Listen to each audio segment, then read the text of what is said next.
اب وہ 3000 کا لشکر لے کر میدان احد کے اندر داخل ہوئے تو ادھر حضور نبی کریم صلی اللہ تعالی علیہ وآلہ وسلم نے صحابہ سے مشورہ کیا، صحابہ اب بتائیں کیا کیا جائے؟ ہم چاہتے ہیں مدینے میں رہ کر حملہ کریں، ہم مدینے میں رہیں، گلیوں کوچوں میں رہیں۔ اگر وہ مدینے پر حملہ کرتے ہیں تو ہم ہر کوچے پہ، ہر گلی کے کونے میں ہم ان پر وار کریں گے، ان کو بتائیں گے حضور کے غلام کیسے زندہ ہے، کیسے بہادر ہیں۔ اگر پھر بھی آئیں گے تو اوپر سے عورتیں پتھر ماریں گی ان کو،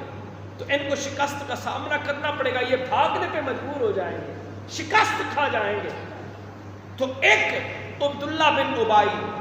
اس نے بھی اسی مشورے کو پسند کیا، آقا یہ بات ٹھیک ہے، لیکن قربان جائیں حضور کے صحابہ کی عظمت پر،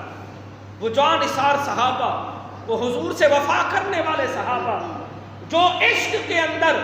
مست ہو کر جانیں پیش کرنے والے صحابہ، نوجوان جن کے دلوں کے اندر وہ غزوہ بدر کی محبت پیدا ہو چکی تھی، جو غزوہ بدر کے اندر شامل نہیں ہوئے تھے، عرض کرنے لگے اے اللہ کے نبی صلی اللہ تعالی علیہ وسلم، ہم چاہتے ہیں ہم مدینے سے باہر جا کر لڑے کافروں کے ساتھ، کہیں یہ کافر نہ سمجھے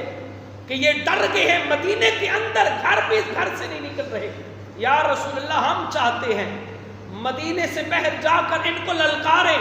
ان کو بتائیں کہ حضور کے غلام کیسے ہیں اور جامع شہادت کیسے پیش کرتے ہیں، کیسے اپنی جانوں کا نذرانہ پیش کرتے ہیں۔ بس حضور نے یہ جذبہ دیکھا ان نوجوانوں کا، ان صحابہ کا جو غزوہ بدر کے اندر شامل نہیں ہو سکے تھے، وہ تڑپ رہے تھے۔ ایک مرتبہ پھر میدان سجے، پھر میدان لگے کافروں کے ساتھ۔ حضور کے وہ جانثار صحابہ عرض کرنے لگے اے اللہ کے نبی ہم چاہتے ہیں ہم میدان سے نکل کر لڑیں،